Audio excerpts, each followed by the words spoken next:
Assalamualaikum warahmatullahi wabarakatuh. Selamat pagi dan salam sejahtera bagi kita semua.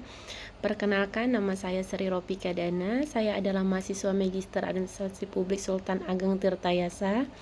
Pada kesempatan ini saya akan mengerjakan UTS E-Government Research Type pada aplikasi BKKBN 3, yang dimana mata kuliah ini diampu oleh dosen pengampu Ibu Dr. Ayuning Budiati, SIP MPPM.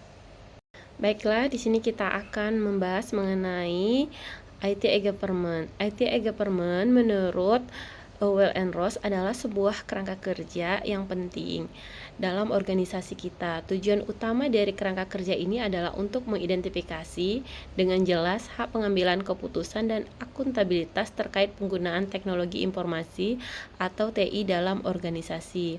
Karena dalam era digital saat ini, di mana teknologi informasi menjadi bagian integral dari setiap aspek bisnis, memiliki kerangka kerja yang baik untuk mengelola TI adalah kunci untuk mencapai tujuan organisasi secara efektif dan efisien. Selanjutnya saya akan memperkenalkan model IT e-government menurut Weil and Ross.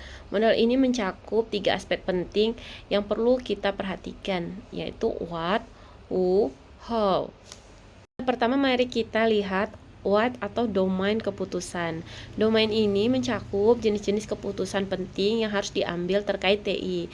Beberapa bidang keputusan TI yang diidentifikasi oleh Weil and Ross meliputi IT Principles, IT Infrastruktur, IT Arsitektur, Bisnis Aplikasi, dan IT Investment. Di sini kita akan membahas satu persatu, mulai dari IT Prinsipal. Ini adalah prinsip-prinsip mendasar tentang peran TI dalam organisasi yang menjadi landasan bagi semua keputusan TI. Sedangkan IT infrastruktur strategi, yaitu strategi ini berkaitan dengan infrastruktur TI yang mendukung seluruh organisasi, memastikan bahwa teknologi yang digunakan dapat memenuhi kebutuhan saat ini dan masa depan.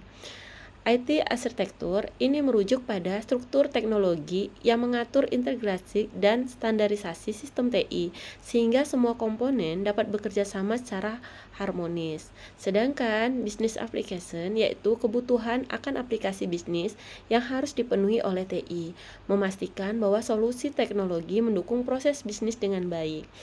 Yang terakhir yaitu IT investment adalah keputusan tentang bagaimana investasi TI dialokasikan dan diprioritaskan agar sumber daya digunakan dengan efisien. Selanjutnya kita beralih ke who, yaitu siapa yang berwenang membuat keputusan terkait TI dalam organisasi. Model ini mengidentifikasi beberapa gaya pengambilan keputusan yang terdiri dari bisnis monarki, IT monarki, feudal, federal, IT duopoli, anarki. Kita akan membahas satu persatu dari poin-poin ini. Yang pertama yaitu bisnis monarki, yaitu sebuah keputusan yang dibuat oleh eksekutif bisnis tingkat atas yang memiliki otoritas penuh dalam menentukan arah TI. Selanjutnya IT monarki. Di sini keputusan diambil oleh eksekutif atau manajemen TI yang memahami teknologi secara mendalam. Feudal yaitu unit bisnis individu yang mengambil keputusan untuk kebutuhan mereka sendiri, memberikan otonomi dalam pengelolaan TI. Sedangkan federal yaitu kombinasi antara keputusan tingkat pusat dan unit bisnis, memastikan bahwa semua suara terdengar dalam proses pengambilan keputusan. IT duopoli yaitu pengambilan keputusan dilakukan bersama oleh manajemen bisnis dan TI, menciptakan sinergi antara kedua pihak. Yang terakhir yaitu anarki. Anarki ini di sisi lain keputusan diambil secara individual atau oleh kelompok-kelompok kecil tanpa koordinasi terpusat yang biasanya menyebabkan ketidakteraturan. Terakhir kita membahas how, yaitu mekanisme pengambilan keputusan. Ini mencakup mekanisme yang digunakan untuk mengambil keputusan dan memastikan pelaksanaan mekanisme ini dapat berupa struktur pengambilan keputusan. Misalnya komite eksekutif, dewan TI, atau kelompok pengarah TI yang bertanggung jawab dalam proses pengambilan keputusan. Aplikasi SIGA adalah aplikasi berbasis web dan Android yang digunakan untuk mengelola data keluarga berencana dan pembangunan keluarga. SIGA merupakan singkatan dari Sistem Informasi Keluarga yang dikembangkan oleh BKKBN dan Keluarga Berencana Nasional. SIGA sendiri berfungsi sebagai peta kerja intervensi, program, pengukuhan kinerja, alat monitoring, dan dasar perencanaan. Selanjutnya saya akan mencoba menganalisis IT e-Government Assessment Matrix untuk aplikasi SIGA BKKBN, yaitu dari bisnis monarki. IT prinsipalnya, decisionnya itu kepala BKKBN pusat. IT infrastruktur, decisionnya kepala BKKBN pusat. IT arsitektur, kepala BKKBN pusat. Business application, decisionnya itu kepala BKKBN pusat. IT investmentnya itu decisionnya kepala BKKBN pusat. Lalu di IT monarki, IT prinsipalnya, inputnya itu di Tekda, decisionnya itu deputi admin. Di IT infrastrukturnya, inputnya di Tekda, decisionnya itu deputi admin.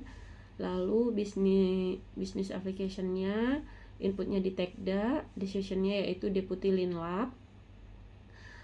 Berlanjut di feudal, IT principal-nya yaitu inputnya provinsi, decision-nya itu kepala perwakilan provinsi.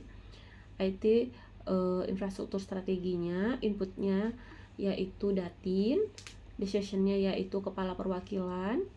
Lalu bisnis application-nya, inputnya itu PKB, decision-nya itu kepala perwakilan. Lalu di IT duopoli, decision-nya itu kasih Datin perwakilan. Federalnya, inputnya itu PKB, decision-nya itu kasih Datin OPD. Nah, selanjutnya saya akan membahas 3 prinsip menurut Well and Ross, yang dimana yang pertama simple. Nah, aplikasi SIGA BKKBN dirancang dengan simple agar mudah digunakan oleh petugas di lapangan dengan fitur yang jelas dan navigasi yang sederhana. Penggunaan dapat dengan cepat mengakses informasi dan laporan data tanpa mengalami kesulitan. Lalu yang kedua itu kecocokan. Kecocokan aplikasi ini sangat terlihat dalam kemampuan untuk memenuhi kebutuhan spesifik BKKBN dalam program KKBPK. Fitur-fitur yang disediakan dalam aplikasi dirancang untuk mendukung program KKBPK seperti pengumpulan data kesehatan, pelaporan status keluarga, dan monitoring program secara real time. Yang terakhir itu transparansi. Aspek transparansi menjadi salah satu keunggulan utama aplikasi SIGA BKKBN karena semua data yang dikumpulkan dapat diakses dan dipantau oleh berbagai pemangku kepentingan baik di tingkat pusat maupun daerah. Hal ini memungkinkan akuntabilitas yang lebih baik dalam mengelola program, di mana setiap pihak dapat melihat kemajuan dan tantangan yang dihadapi. Baiklah, di sini saya akan mencoba menyimpulkan bahwa aplikasi SIGA BKKBN menunjukkan penerapan yang baik dari teori Well and Ross dalam tata kelola TI. Desain yang simpel memudahkan pengguna dalam pengumpulan dan melaporkan data selaras dengan prinsip IT arsitektur. Kecocokan aplikasi ini terlihat dari kemampuannya memenuhi kebutuhan BKKBN dalam pengentasan stunting dan pelayanan keluarga berencana sesuai dengan business application. Selain itu, aplikasi ini mendukung transparansi dengan memberikan akses data kepada pemangku kepentingan, mencerminkan setiap IT prinsipal dan akuntabilitas dalam pengelolaan TI. Mungkin itu yang bisa saya sampaikan untuk memenuhi UTS saya di mata kuliah e-Government. Lebih kurangnya saya mohon maaf. Saya ucapkan terima kasih banyak. Wassalamualaikum warahmatullahi wabarakatuh.